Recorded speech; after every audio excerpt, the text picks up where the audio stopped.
How to unmute an account on Threads. So all you have to do is to go here directly to your Threads application and it will lead you to your homepage. Now the next thing that you want to do is to find or choose the account that you want to mute first. So let's say this one.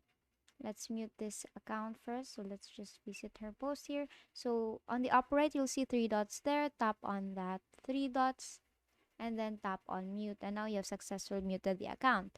Now to be able to unmute that, for example, you actually remember the person, then you can just type the person's name there, and here just tap on the three dots again and tap on unmute. So let's say you've forgotten muted a lot of people there and you kind of forget their names or their account, then what you can do is here in the bottom part, you'll see five options there. Tap on your profile icon, and then on the upper left, you will see a globe icon there. Tap on that, and here you will see bunch of options. Now here, I want you to do next is to tap on muted here, and here you will see all the accounts that you have muted, and then individually unmute them here.